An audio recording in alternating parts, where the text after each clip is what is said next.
विराट घर से आए हुए दूसरा दिन हो गया था पर वो अभी भी घर नहीं गया था। वेदिका भी बहुत परेशान हो रही थी, उसके लिए महिरा वेदिका को देखकर परेशान हो रही थी। वरुण को अभी कुछ पता नहीं था, इसलिए वो अपनी रेगुलर कॉलेज में बिजी था। विराट अपने घर में बैठा हुआ था, तभी उसके घर की डोरबेल बजी। विराट समझ गया था, इसलिए उसने बिना कुछ सोचे गेट खोल दिया। सामने मोहित था। विराट को देखकर अंदर आते हुए बोला, क्या कर रहा है यहाँ? घर में भाभी कितना परेशान है। फेयरफुल फेस फेयरफुल मोहित थोड़ा परेशान और गुस्सा होते हुए कहा। तो विराट कहने लगा, अच्छा वो परेशान है इसलिए घर चला जाओ। और मेरी परेशानी का क्या? वो सुनती है मेरी, वो सोचती है ये सब गलती करने से पहले। विराट अपनी आवाज में अपने गुस्से और दर्द को बयां करते हुए बोला। मोहित बोला, देख भाई, तू सारी नाराजगी भाभी से घर जाकर दिखा लेना, पर फिलहाल तू घर चल रहा है बस। विराट थोड़ी देर चुप रहने के बाद बोला, 5 मिनट बाहर वेट कर, अभी आता हूँ। इतना कह के विराट अपने कमरे से अपने कपड़े चेंज करके आ गया। विराट फॉर्मल टी शर्ट पहनकर बाहर आ गया। मोहित और विराट दोनों घर आ गए। विराट घर के अंदर आ ही रहा था कि उसे महिरा गेट पे दिखी। महिरा विराट को देख के खुश होकर बोली, थैंक्स गॉड भाई आप आ गए। विराट थोड़ा रूड आवाज के साथ बोला, मैं तो आ गया लेकिन तुम ऑफिस जाओ, आज बहुत जरूरी काम है तुम्हारे लिए। विक्की ने मुझे फोन करके बताया था कि कुछ जरूरी फाइल देखनी है महिरा को, तो तुम अभी मोहित के साथ चली जाओ, वैसे भी आज इसका शूट नहीं है। महिरा कुछ ना बोली, बस जी भाई कह के मोहित के साथ चली गई। विराट अपने रूम की तरफ बढ़ रहा था। वेदिका अभी अपने रूम में सिसिन के सामने खड़ी होकर अपना अक्स देख रही थी। विराट ने जैसे ही गेट खोला, उसकी सीधी नजर ड्रेसिंग के सामने खड़ी वेदिका पे पड़ी। वेदिका को भी विराट पीछे से आता हुआ मिरर में दिख गया। वो बिना मुड़े विराट को मिरर से ही देखती रही। दोनों ही इस टाइम बहुत अच्छे लग रहे थे। विराट चलकर वेदिका के पास आकर कुछ देर वो खामोश होकर वेदिका को निहारता रहा। फिर अगले ही पल अपनी रूड आवाज से बोला, तुम्हारी नई मेडिसिन आ गई ना? वेदिका कहना तो कुछ और चाह रही थी, पर विराट के ऐसे ठंडे रिस्पॉन्स को देखकर वो चुप होकर बोली, जी नेहा आकर दे गई।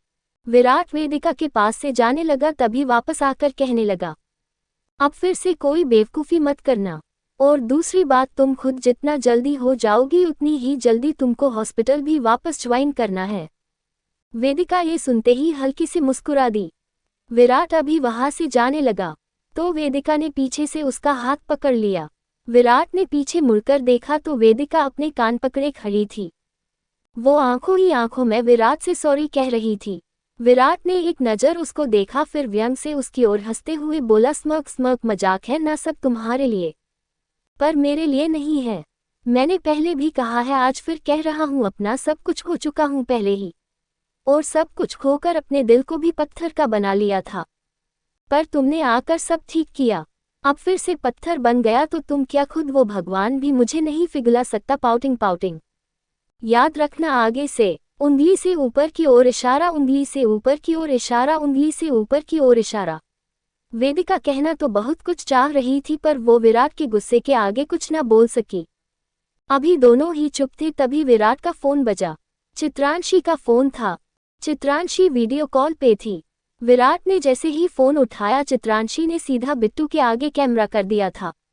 कैमरे में विराट वेदिका दोनों देखते हैं। बिट्टू अपने आप से उठकर चल रहा है और वो थोड़ा बहुत बोल भी रहा था। फोन पे वेदिका और विराट को देखकर बोला, वेदिका दी, आप आओ ना, देखो मैं अब ठीक हो रहा हूँ। फिर विराट को थोड़ा परेशानी के साथ देखने लगा तो चित्रांशी कहने लगी, फेयरफुल फेयरफुल। बिट्टू भाई यही तो है हमारे विराट जीजू। बिट्टू जीजू शब्द सुनते ही हल्का सा मुस्कुराया और विराट को हल्के से होले कहा। वेदिका तो बिट्टू को देखकर खुशी के मारे चिल्ला ही पड़ी थी। वो खुशी के मारे विराट के सीने से लग गई थी। विराट ने भी उस पल वेदिका को रोका नहीं। आज उसके भाई ने इतने सालों बाद बात की है, वो अब लगभग ठीक होने की कगार पे है। इस दिन के लिए ही तो वेदिका विराट से कॉन्ट्रैक्ट मैरिज करने को तैयार हुई। वेदिका बहुत खुश थी। सब लोग थोड़ी देर तक बात करते रहे, फिर बिट्टू के आराम का टाइम होने की वजह से फोन वेदिका कर दिया, ये कहके कि वो जल्दी ही वहां आएगी। वेदिका फोन कटने के बाद विराट से दूर हुई और विराट को धन्यवाद की नज़र से देखते उससे थैंक्स कहती है, पर विराट कुछ नहीं कहता है। वेदिका पहले दिन से लेके आज तक की सारी बातों विराट से करे जा रही थी और विराट चुपचाप सुन रहा था। सारी बात खत्म होने के बाद विराट टोंट मारते हुए बोला, जिसे सबकी चिंता है पर उसे खुद की चिंता करने को मत कहो। अभी जिस भाई के ठीक होने की खुशी मना रही और तुम्हें खुद की तो चिंता है ही नहीं।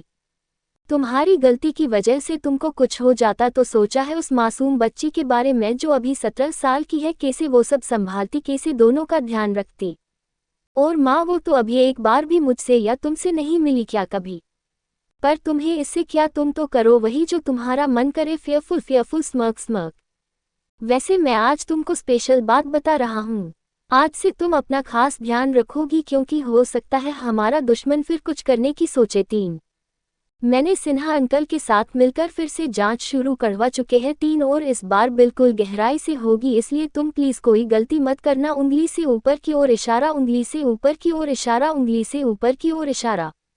विराट कह के जाने लगा तो विराट के आगे आकर वेदिका रोकर बोली, विराट प्लीज एक बार मुझे मौका दो, मैं कोई गलती नहीं करूंगी, तुम्हारी हर बात मानूंगी, पर प्लीज मुझे माफ कर दो। राष्ट्र फेस।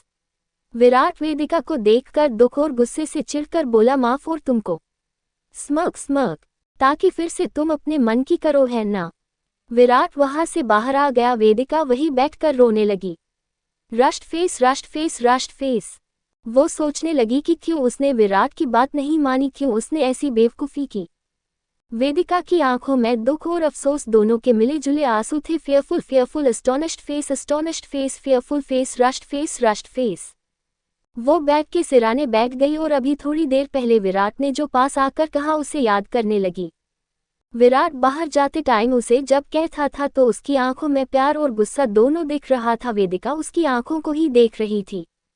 संजना को भी यह आए काफी टाइम हो गया था, उसका भी आसपास के लोगों से मन लग गया था। वो सभी से आज अच्छे से बात कर रही थी। ध्रुव भी उसके बदलते रुख को देखकर संतुष्ट था, पर संजना को कुछ नहीं कहता। दोनों की बीते दिनों में ना के बराबर ही बातें हुई होंगी, जरूरत पड़ने पे ही बातें होती थी। आज संजना अपने हॉस्पिटल में बैठी अपने पेशेंट को देख रही थी।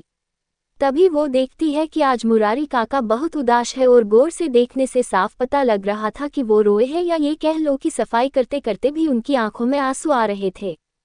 मुरारी जी हॉस्पिटल में काम करने वाला चपरासी था। वो हमेशा संजना से हंसकर बात करता था, पर आज वो दुखी था तो संजना से रहा नहीं गया।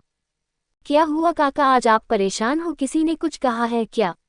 आपको देखकर लगता है जैसे आप रो रहे हो। देखो काका, आपने मुझे हमेशा बिटिया कहा है, तो आज अपनी बिटिया को अपना दुख नहीं बताओगे? संजना के इतने अपनेपन से मुरारी काका बच्चों की तरह बिलखकर रोते हुए बोले, का बताए बिटिया, हमारे बेटे का और हमारा सपना था कि हमारा बेटा डॉक्टर बने।